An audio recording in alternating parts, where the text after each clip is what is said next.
brought to you by V-Guard, co-powered by Sensodyne O Vimal বলো কথা Kesari. Associate sponsor UltraTech cement. পাকা চুল কালো করার কোনো আগ্রহ তো নেই, যেটা ন্যাচারাল সেটা ন্যাচারাল। আমার পাকা চুলটা পাকাই থাকুক, যার কালো চুল আছে সেটা কালো থাকুক। মদনবাবু আমাকে নিয়ে খুব বেশি ভাবছেন, ওর নিজের শরীরটা নিয়ে বেশি ভাবাটা ভালো।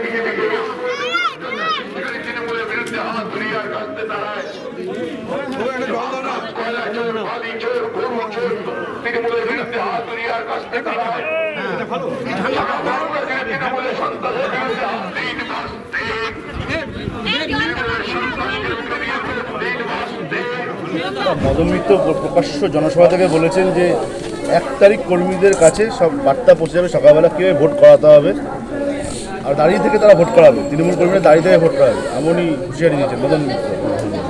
মদনবাবু বলেছেন যে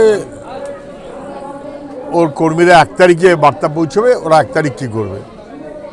ভালো, দাঁড়িয়ে থেকেই সবাই ভোট করান, যেন মানুষ সবাই ভোট দিতে পারে। মিটে গেল। মদনবাবুর শরীরটা খারাপ বলে আমি শুনেছি, উনি চিকিৎসার সঙ্গে আছেন, উনি সুস্থ থাকুন, আমি ওর প্রতি শুভেচ্ছা জানাই। আপনাকে উদ্দেশ্য করে বলেছে আপনার পাকা চুল কালো করে দেবেন তিনি। আমি মদনবাবুকে শুভেচ্ছা জানাই, উনি আমার চাইতে একটু বড় হবেন, পরিচয় আছে নানান কারণে, বিধানসভা এটা ওটা ইত্যাদি ইত্যাদি। আমার পাকা চুল কালো করার কোনো আগ্রহ তো নেই, যেটা ন্যাচারাল সেটা ন্যাচারাল। আমার পাকা চুলটা পাকাই থাকুক, যার কালো চুল আছে সেটা কালো থাকুক, কিন্তু অন্য কারোর মতন আমি পাকা চুলকে কালো করতে পছন্দ করি না।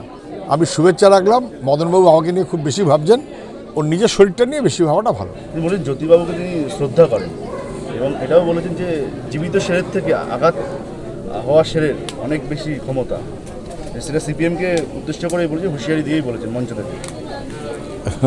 হুঁশিয়ারি দেওয়াটা তো অনেকেরই কাজ, অনেকেই অনেক রকম হুঁশিয়ারি দেন, হুঁশিয়ারি যে যার মতন দিন, কিন্তু এবারের নির্বাচনে না মানুষ হুঁশিয়ারি দিচ্ছে। তৃণমূল যেভাবে চলছে আর বিজেপি যা করছে, মানুষ হুঁশিয়ারি দিচ্ছে তৃণমূল আর বিজেপিকে। আহত বাঘ নাকি শক্তিশালী মৃত বাঘের চাইতে, মমতা ব্যানার্জি বলেছিলেন।